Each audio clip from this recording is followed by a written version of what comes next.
Estamos recebendo na manhã desta quarta-feira a Luciana Paza Tomás e também o Celso Deutscher, lá do Museu Casa de Brusque.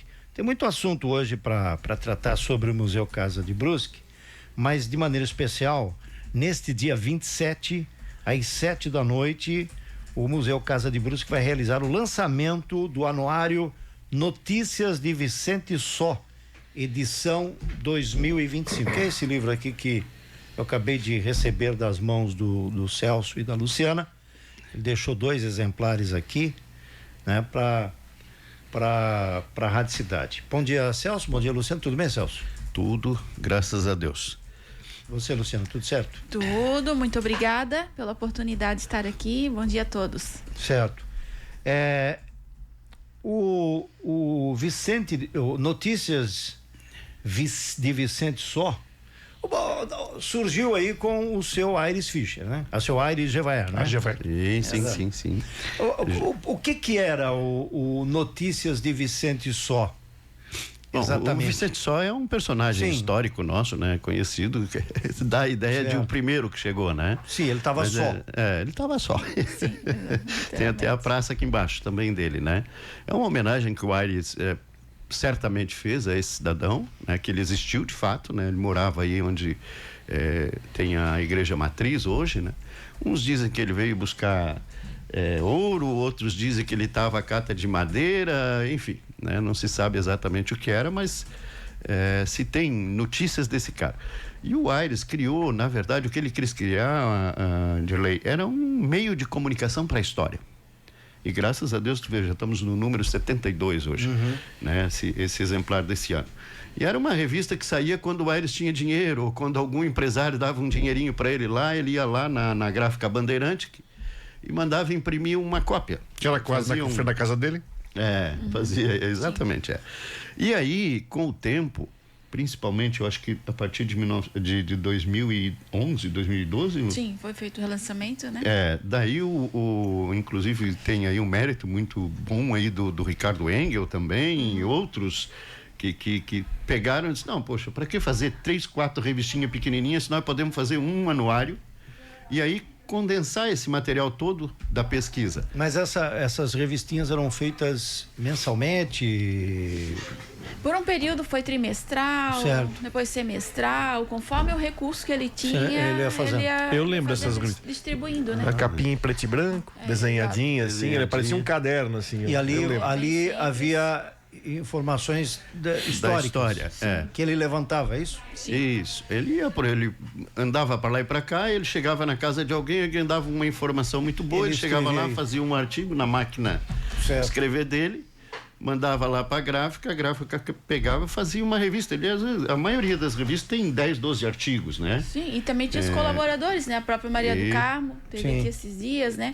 A professora Maria Luísa Renault, falecida. Eram ilustradas essas, no início já eram ilustradas, havia ilustrações? Lá no início tinha pouca coisa, porque aí lá ainda era feito no linotipo, ainda o offset não tinha chegado em Brusque, lá em 70 e poucos lá. 77, quando foi lançada a primeira. Mas depois sim, daí começou a ter. Eu acho até que uma época, não sei se a Mercúrio não andou fazendo para ele. Fez, eu lembro disso. Eu me lembro que o Wilson Santos era. Lá na Ercílio Luz. Isso. O teu avô era um fã dele e ele também, os dois, né? Gostavam de história. O fato é que isso acabou com o tempo de ler, a gente vendo que é melhor tu fazer uma publicação anual bem feita do que às vezes você fazer essas coisas pequenininhas ali, que isso também não, para a época isso servia, para agora eu acho que não vale mais a pena. Assim como hoje nós temos ela aqui e depois vai ter também a versão digital, o e-book também, para as pessoas consultarem. Todo o material aqui é feito por pesquisadores, historiadores, enfim, aqui por exemplo nós temos, acho que 14 pessoas que, né, o Aldo está aqui, o nosso como é que é? O cartunista. Alessandro Decker lá, a Ditch lá, o Juarez Almonde, o Edevilson Kujic está aqui, né, o polaco, o Aloysius Carlos Lauti, o Adame está aqui, a Tomasi que está aqui com a gente, o Guabiruba, Elivelton. O Elivelton lá de Guabiruba, né? A Júlia, que é a nossa historiadora lá do museu, né? Falando um pouquinho do Neco Raio, o homem além da rodovia, ficou um baita de um artigo, né? A Maria do Carmo, que é uma grande pesquisadora nossa, hoje mora em Curitiba, mas está toda a vida por aqui, esteve aqui, né? Como tu disse há pouco. A Emília Rosenbrock, outra pesquisadora extraordinária, que escreve muito bem. A Rosemary, que tem escrito bastante, né? A Gladys também, uma pesquisadora muito boa. O Jorge Paulo Krieger, filho. O Deutscher, que por acaso sou eu. E hoje nós temos também o Francisco Daniel Imhoff nessa edição, que fala um pouquinho do pioneiro Daniel Xavier. O Chico? É Imhoff. Nosso Chico Imhoff. Só que não é o Chiquinho. O Chiquinho não é é o Ciro Chiquinho. Francisco. É o outro. O Chico é um grande colaborador, inclusive disso aqui, né, Luciana? Há muito tempo. Porque ele é o cara que faz a revisão ortográfica, que é uma desgraça toda a vida, né? Hoje tu tem um monte de chat disso, chat não sei o quê, mas assim mesmo o chat não conhece. Não, erra muito, viu? Os sobrenomes nossos. Aí chega lá, e o Chico não, o Chico tem um olho clínico para isso. Tem sido um grande colaborador nosso na revista, né? Eu assumi agora a presidência do conselho editorial, sim, mas o anterior era o Jorge Paulo Krieger também, um cara que tinha um zelo enorme pela história. Você tá todo dia lá na casa de Bruce. Eu passo ali pelas 9h30, 10 horas, tá lá o Celso chegando, estacionando o carro e entrando. Não, eu passo lá quase todo dia, segundas e quartas de manhã, eu tô por lá, né? Enfim, a gente ajuda como pode. Mas eu acho, Dilei, que nós começamos a ter uma coisa muito especial esse ano, que é aquilo que a gente falava fora do ar aqui, que foi um ano excepcional para o museu. Agora, definitivamente, nós já tínhamos o museu, mas ele estava desmontado, a gente estava até meio desmotivado com isso, porque nós não tínhamos as peças, as pessoas iam lá e não viam. Certo. E aí foi feito um investimento, né? Quanto é que foi mesmo, Luciana? Pelas leis de incentivo, foi o PRONAC e o PIC, né? Nós somamos 2.600.000 investidos nos últimos 5 anos. Vocês conseguiram 2 milhões de recursos, né? Nos últimos 5 anos. Foi feita uma reestruturação total do espaço, né? Da reforma do espaço, contratação de pessoas para estar fazendo tratamento técnico do acervo. O que é isso? A higienização das peças, porque é necessário, né? Coisas que ficam acumuladas na peça, então foi feita uma higienização, foi feita catalogação. Então, por exemplo, a pessoa vai lá no museu, eu quero foto do padre Teodoro Becker, por exemplo, né? Então, nós temos que ter isso catalogado para conseguir identificar para a pessoa. Porque não adianta eu ter um amontoado de coisas lá e não ter uma catalogação disso para poder disponibilizar para a comunidade. Então, já são 5 anos que estamos nesse processo, né? Além também de montar um novo museu, um novo espaço, com os móveis sob medida, a iluminação também adequada para estar conservando essas peças, né? Porque a gente sabe, a luz do sol, ela prejudica muito, né? A gente coloca uma roupa lá no varal, uma roupa de cor, deixa ela lá todo dia por 1 ano, ela vai estar totalmente desbotada. E é a mesma coisa que acontece com as peças, né? Os raios ultravioleta, enfim. E então a gente conseguiu uma iluminação específica para conservar o acervo. Então, assim, o museu está totalmente diferente. Totalmente. Então, quem vai lá hoje, assim, fica surpreso, né? Pela forma como o acervo está exposto, né? Agora, dia 4 de agosto, aniversário da nossa cidade, foi, assim, o grande presente que nós demos para a nossa comunidade, né? Que todo esse recurso, ele veio através das empresas aqui da nossa região, né? E aí a comunidade agora, ela pode ir lá ver todo esse investimento das empresas que aportaram no museu, né? Então, o museu totalmente novo, com um acervo legal de peças, documentos. Além disso, né? E também é tudo gratuito. Gratuito, que é importante. Mas a tecnologia que tem lá de lei hoje, em Santa Catarina, não tem nenhum museu que tem. Ou estão começando agora, mas nós fomos pioneiros nisso. Por exemplo, a tecnologia da fibra ótica. Tu chega naquela caleça, tu olhava a caleça assim, de um jeito, né? Com uma luz lá de cima, tal, tu olhava ela. Hoje tu vai lá e tu olha aquela caleça, dá um arrepio no cara. Porque a luz pegou daqui para lá e aquela cruz pega na parede lá, aparece aquela cruz de um outro jeito. Tu deu uma tridimensionalidade para ela maluca, um negócio assim que tu olha, cara, treco louco. Além disso, as crianças hoje, elas chegam lá no museu, elas vão lá para os touch, lá e começam a clicar na linha do tempo. Olha, eu quero saber o que aconteceu em Brusque em maio de 1891. Ela vai lá no computador, tá lá, é uma tela grandona que tem lá, ela vai lá e clica e ela vai chegar lá naquela data direitinho. Então, além de de montar o museu que nós não tinha mais, nós estava sem, agora tem toda essa coisa da tecnologia, de tudo mais que a gente trouxe para dentro do museu. Porque nós temos que encantar o pessoal. Sim. Se o visitante vai lá e sai de lá só vendo peça velha e diz assim, não tem nada, cara. Ele vai lá e vê por exemplo, nós temos lá um ferro de passar antigo. Certo. Um ferro de passar antigo na casa da vovó é capaz de achar. Agora, da forma que ele está lá, com a história que ele tem lá, não, ele não vai achar lá na casa da vovó, ele vai achar lá no museu. Eu tive agora, recentemente, na casa do Erci Luz, lá em Anjo Queimado. E o que tinha de ferro de passar, de toda a natureza, assim, de tamanho, vocês já foram lá, obviamente, você conhece, né? Muito bonito. Só para ilustrar aqui, para ilustrar o que vocês estão dizendo aí. Agora, aliás, deixa eu mostrar uma foto. Bota a foto que eu mandei ali, Valdomiro. A capa, como é que... Eu achei a capa da Vicente Só, como é que era antigamente. Vamos lá. E tem então, no site da Casa de Brusque, inclusive, quem tiver interesse. Exatamente. É isso aí. Exatamente. Na verdade, isso é feito em tipografia e essas fotos eram clichês. Era caríssimo para fazer. Em preto e branco, ou não? Sim, eram carimbos de aço. O que acontecia é que às vezes a revista era impressa em tinta verde, era impressa em tinta vermelha. Dá pra ver ali que edição é essa ali? Não dá pra ver. Não dá, né? Mas se tu entrar no site da Casa de Brusque, está disponível lá para baixar, inclusive, essas aí. Boa parte dela. Aí a minha pergunta é essa. Hoje, o que dá para dizer, por exemplo, não sei se vocês conseguem mensurar, o quanto de material de vocês hoje vocês têm digitalizado? Dá para dizer assim, metade do material está digitalizado, 20%, 10%, né? Eu sei que vocês têm uma tarefa grande, mas o quanto que vocês têm hoje digitalizado lá na casa? Então, digitalizado, nós temos os primeiros jornais da cidade. Então, temos o Brusque Zeitung, o Progresso, alguns exemplares, que eram de 1910, 1920, né?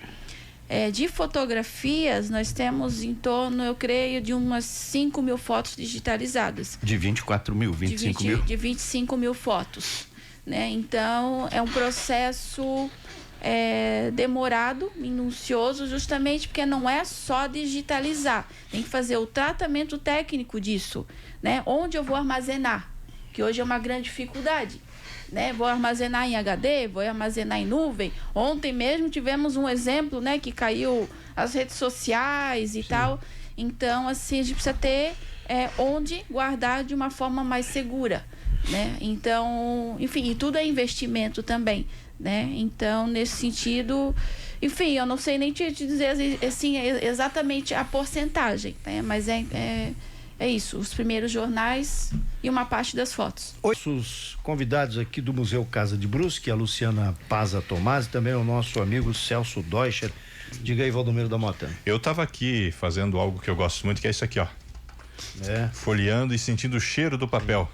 Eu me considero uma pessoa digitalizada e apesar dos meus 40 e poucos, viu, Celso e Luciana, eu me sinto atualizado em relação à tecnologia. Eu sou muito fã de e-books, mas eu não abro mão disso aqui, viu? Eu não abro mão de sentir o papel, de folhear o livro. Esse cheiro aqui não tem. E esse cheiro aí o Rodrigo também conhece bem. Conhece bem, né? De gráfica. Que é o cheirinho da tinta lá. Da tinta. Meu, rapaz, isso é uma coisa. Tu quer ver quando chega da gráfica, a gente já trouxe para vocês já sem o plástico, né? Mas vem plastificado ali, e aí tu abre o plástico e abre ele e dá aquela cafungada velha. Meu, é coisa gostosa. É igual quando você que fez muito isso, quando fazia jornal impresso e chegava a edição, né? E aquele cheiro, rapaz, olha, não tem. Era uma cachaça, rapaz, não tem comparação. Agora, falando de história, a minha preocupação quando se fala de história é o que está vindo por aí. Porque hoje nós temos, se a gente for olhar o nome das pessoas que estão aqui, todas listadas, e a grande maioria a gente conhece, são apaixonados pela história, pessoas que já estão experientes de vida. E me desculpe, vocês dois também estão experientes, não tão experientes de vida, mas já têm a sua trajetória, né? E a minha preocupação, eu fiquei feliz outro dia quando nós entrevistamos a Júlia aqui, e a Júlia tem pouco mais de 20 anos de idade, não tem muito. Sim. E eu até falei para ela assim, eu fico feliz de ver uma jovem apaixonada por história. Porque vou falar com propriedade de quem trabalha com jovens, principalmente com adolescente, eu não vejo muita perspectiva e muita coisa.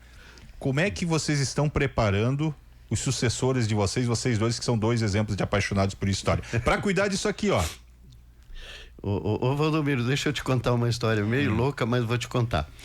Lá no museu, logo que eu comecei a ir para lá, eu disse para Luciana e disse para as outras meninas, olha aqui, ó, vocês têm que tomar cuidado com uma única coisa, para não ser as velhas do museu. Sabe, aquelas pessoas jovens que estão lá, mas estão assim, sabe, só contando história velha.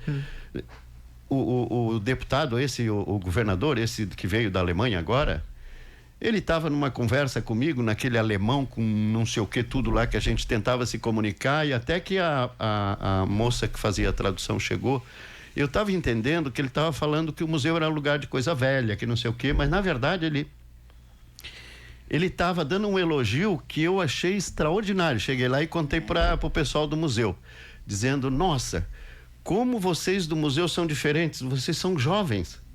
As pessoas do museu lá da terra dele, é tudo pessoa já idosa e que tem um comportamento idoso também. Porque tem idosos que têm um comportamento legal. Tu chega lá, a forma como é atendida as crianças, a forma como é atendido todo mundo, além de você ver as carinhas, como tu viu a Júlia, uma menina de 20 e poucos anos, né? Eu com 25 anos, a Luciana aqui, eu acho que está com 20, né? Enfim. O nosso museu, graças a Deus, a gente tem isso, e tem até essa brincadeira, olha aqui, ó, não vamos ser os velhos e as velhas do museu. A gente quer ser sempre aquelas pessoas que acolhem todo mundo com essa jovialidade que o museu precisa ter. Até porque o Museu do Futuro não vai ser lugar de coisa velha. Ele vai ser um lugar para a gente ir lá curtir como é que era a vida no passado, como é que as pessoas passaram. A história que a gente falou ali agora do ferro de passar. Tu imaginar que alguém ia lá no fogão, pegava um monte de brasa, botava dentro daquele negócio, exato, e morria todo mundo hoje. Não tinha uma camisa que ia sobrar inteira, ia derramar brasa ali em cima e ia queimar tudo. Mas eles tinham que fazer isso no passado, né? E assim por diante, uma série de coisas. Então tu vai lá no museu também para te ver como viviam os nossos antepassados, o que eles passaram, né? Tem uma série de coisas que o museu hoje, além de tudo, ele tem que dar.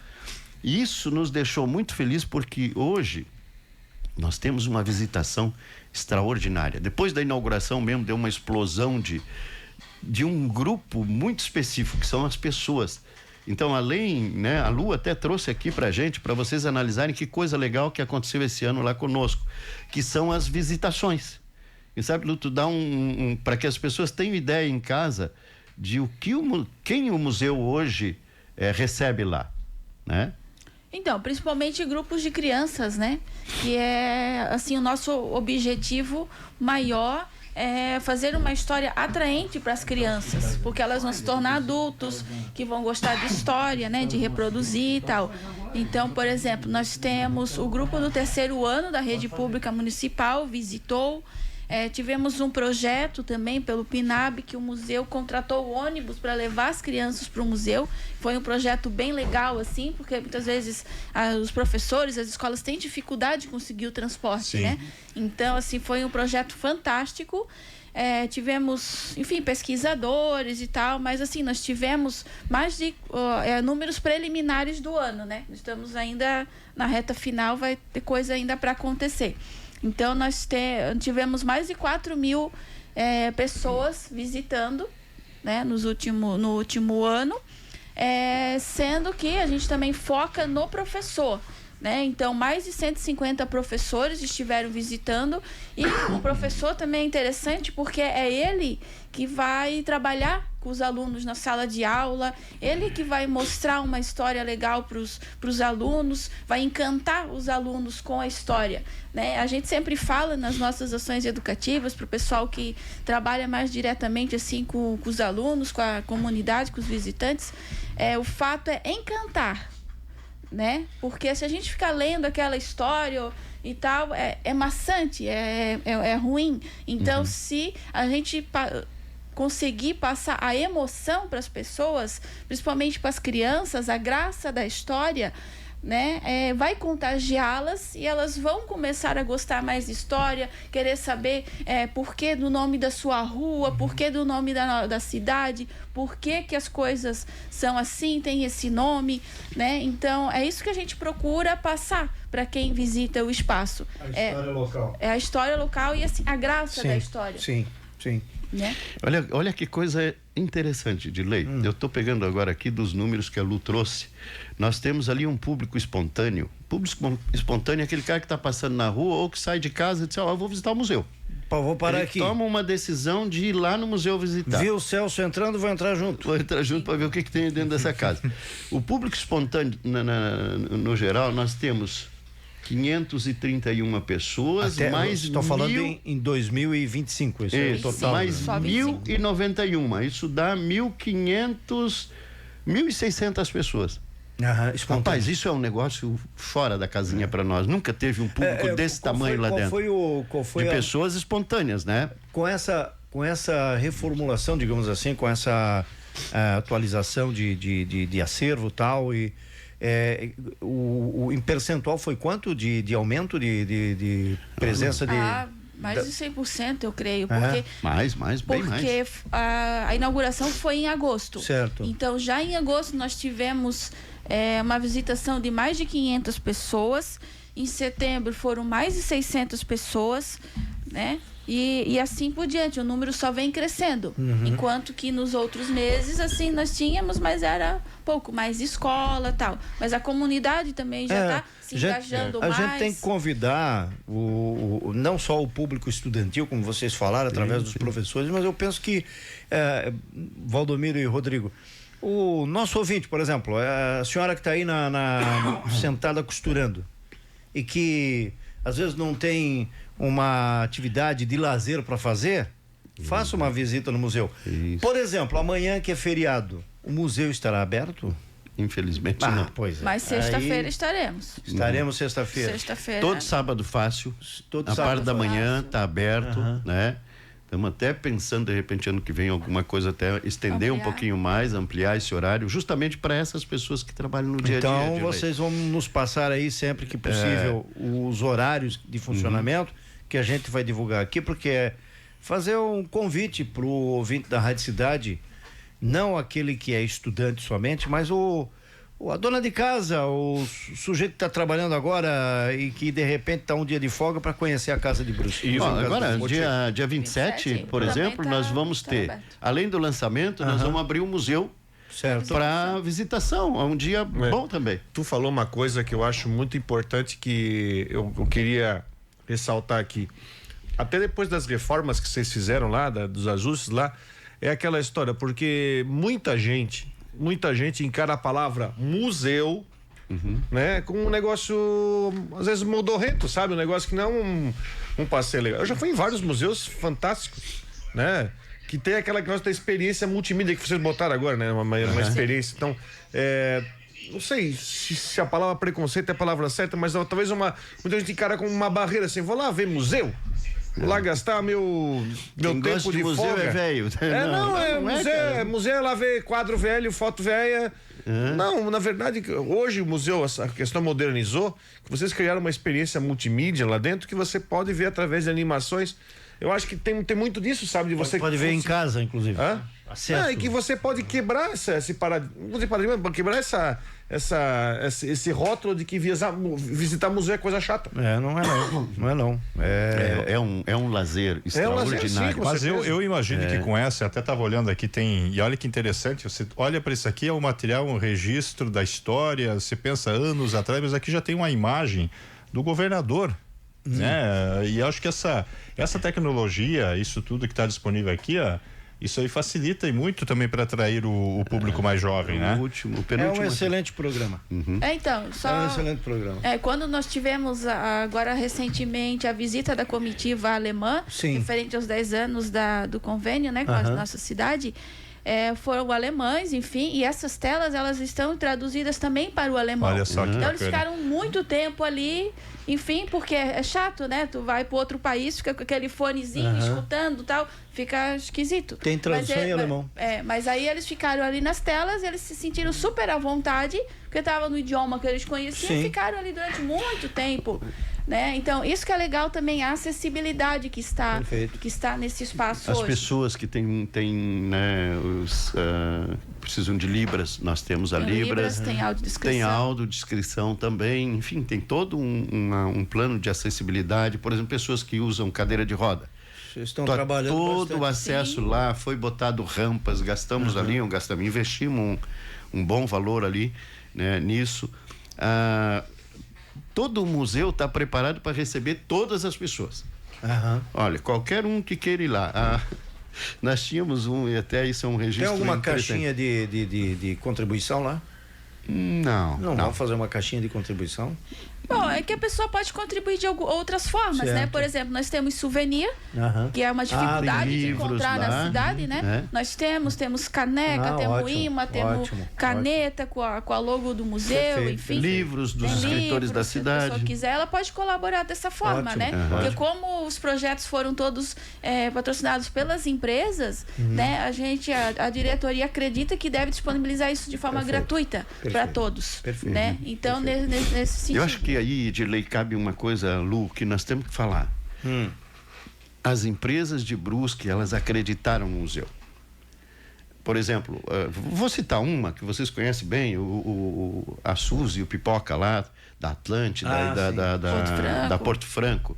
Eles, antes de botar o dinheiro lá, eles foram lá visitar. Perfeito. Nós gostaríamos muito que, por exemplo, outras empresas da cidade fossem lá visitar para ver aonde eles estão botando o dinheiro deles. Porque muitas empresas hoje dão dinheiro até para projeto lá da Casa do Chapéu, enquanto que poderiam estar incentivando a nossa cultura local, a preservação, essa grande mudança de paradigma dentro de um museu que não é lugar só de coisa velha, mas de tecnologia, de tudo mais. E as empresas nossas, né? Tem várias ali, a gente se fosse citar todo mundo aí, né? Mas tem várias, né? Que a gente prestigia muito, todos eles. Quando foi para botar dinheiro ali, é para o museu, bom, nós vamos botar. E esse ano nós estamos precisando de novo, né? Não estamos correndo com o chapéu na mão, mas nós estamos solicitando às empresas para que elas, na hora que for repartir esse bolo dos impostos ali, em vez de mandar lá para Brasília, que a gente não sabe nem onde é que eles vão botar esse imposto todo, deixa essa porcentagem aqui, ajuda a manter o museu, porque uma coisa é ter o museu, outra coisa é manter ele. Nós temos um custo mensal enorme para manter o museu. Então, nós precisamos continuar contando com o apoio dos empresários, das empresas de Brusque e também das pessoas físicas. Nós temos muita gente que paga um horror de imposto de renda. 6% daquele imposto de renda dele pode ser doado para o museu. Então, de repente, o cara paga 100 mil de imposto de renda lá. Ele tem uma renda razoável lá, paga 6% disso daí, ele pode fazer uma doação lá para o museu. Isso anualmente ajuda muito o museu. Então, temos que agradecer muito. Se o museu chegou onde ele está agora, que é o grande sonho do Aires que ele tinha, de ter um museu sempre moderno, etc., né? Do Aires Gevaert. Se ele chegou, é porque esses empresários também contribuíram, né? Muito bem. O dinheiro não nasce em árvore ainda, então nós estamos com tudo isso daí, graças a Deus, por causa dessas pessoas. Então, muito bem. Mais uma vez eu quero aqui fazer o convite, dia 27 de novembro, às 19 horas, o Museu Casa de Brusque realiza o lançamento do Anuário Notícias de Vicente Só, edição 2025, em cerimônia que também marcará o encerramento da exposição temporária do outro lado do oceano, os 150 anos da imigração italiana em Santa Catarina, criada também pelo seu Aires Gevaert em 1977. Agradeço aqui a presença. Edilei, eu tenho um registro. Então, por favor, vamos lá. Por favor, me deixa. O tempo é meu. Amanhã tem um feriado. As pessoas, a maioria, é um feriado da consciência negra. Né? Essas coisas nacional que os caras enfiam na nossa. Certo. Né? E amanhã todo mundo para. Eu quero fazer um Hoje é dia da bandeira, não esqueçam disso também. É verdade. Quero fazer um registro dos nossos. Esse ano, por exemplo, lá no museu, foi o único ano que foi o ano maior, onde também nós tivemos ao lançamento de 3 filmes sobre a presença afrodescendente em Brusque. Perfeito. De lembrar amanhã dos Fortunato, que estava aqui em 1849, ex-escravos que estavam aqui, né? E que moram aqui na Nova Itália até hoje, o seu Érico, todo aquele pessoal que mora ali. Certo. De lembrar da família Ginoca, né? Da dona Lucinha, do seu Ginoca, do Vilso, do Cipriano, Vilso, que trabalha aqui do lado, aqui no posto, de todas essas famílias que tem aí, o Cipriano, lá do Morro dos Pretos, ali na divisa Brusque e Guabiruba, de lembrar dessas pessoas que contribuíram, cara, com o desenvolvimento da cidade. Perfeito. Nós somos alemão, italiano, polonês, afros de várias partes da África, sabe, português, tu não é um Silva, Portugal, enfim, Brusque é o que é. Que dominamos o mundo, Silvio e Santos. Silvio e Santos. O Brasil, aliás. Aliás, tem uma história pro Santos, tá? Você vê boa parte dos afrodescendentes. Eu vou chamar outro programa para te contar essa história. Boa parte dos afrodescendentes tem sobrenome de santo, sobrenome religioso. E tem uma razão para isso, inclusive os santos. Adilei, eu queria fazer esse registro porque eu acho que é importante Brusque também reconhecer nessas pessoas de origem afro como pessoas copartícipes que fizeram o que nós somos hoje, né? Obrigado, Celso Deutscher. Obrigado, Luciana Paza Tomás. Obrigado, Luciana. Muito obrigada e fica o convite para toda a comunidade prestigiar a Casa de Brusque. Vou visitar. Eu, Dirley Silva, por favor, vou visitar. Por favor. Tá?